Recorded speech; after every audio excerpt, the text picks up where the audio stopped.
So what does this founder mode mean to you, or what is your definition of like, what does a good founder look like, or what are the right things they should do?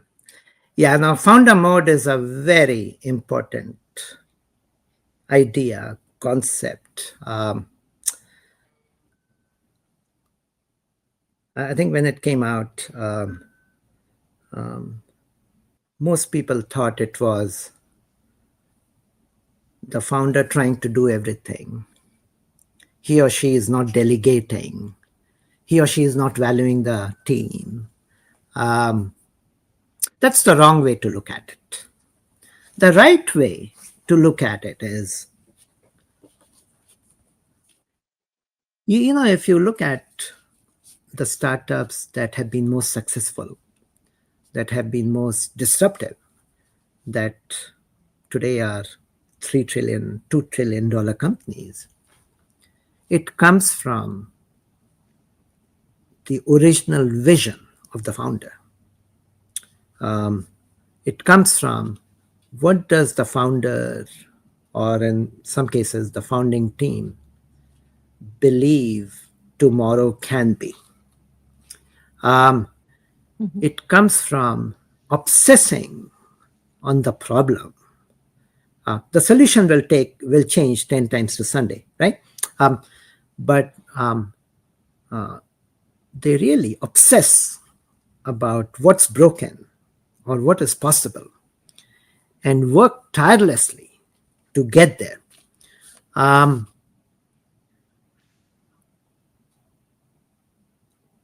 It also means you don't take no for an answer.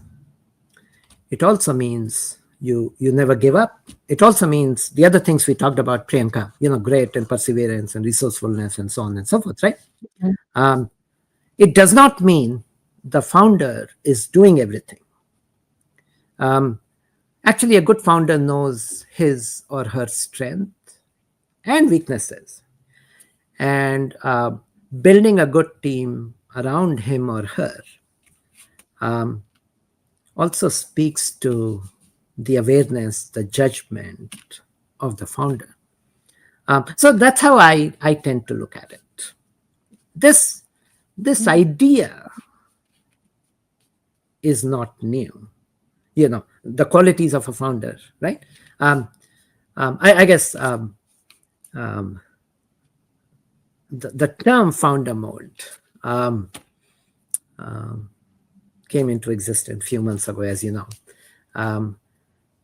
But these are timeless qualities.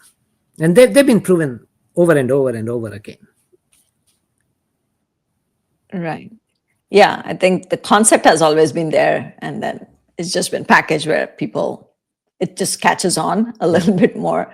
But that's really a lot of like nuanced things around the founder that you mentioned. And it's really helpful for anybody who's out there thinking about their startup or even how to scale their startup, because at a certain point, you cannot do everything. Like I said, you have to know your weaknesses, you have to know your strengths. So what advice would you give any founder, any aspiring entrepreneur who's looking to integrate AI or build something with AI as you look into the future? Yeah, never give up. Have your own point of view. I started my career at Intel, and Intel was and remains a very democratic place. I was sitting 5 cubes down from Andy Grove. He was the CEO at the time. To go to any meeting, to go any place, he had to cross my cube. And for the first 18 months, 2 years, during break or whatever, we started chatting with each other. And then he became my mentor. I don't remember the specifics, actually, but I remember what he said. I was complaining about, I want to do this, and this person is not letting me do it, etc. And he said, does he have the authority to say? He said, so he's saying no to you? Yes. Does he have the authority to say yes? No. Then he said, Pankaj, he called me Pankaj, um, never take no from an answer who does not have the authority to say yes. And after 30 years, that has always stuck with me. Good founders don't take no from for an answer. They especially don't take no for an answer from somebody who does not have the authority to say yes, right? So you want to raise money, you're talking to the associate, so he or she can say yes, and then you talk to somebody else, right? But the associate does not have the decision-making power to make the investment. My advice to the founder is, don't talk to middle people.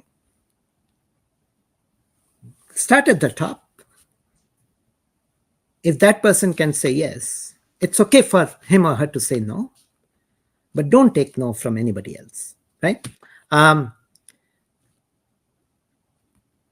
Good founders, strong founders are opinionated. They have a point of view. They've been called crazy many times. But they also are quick learners. They are always listening. There are classic stories about Steve Jobs. He was very adamant, but he was always listening.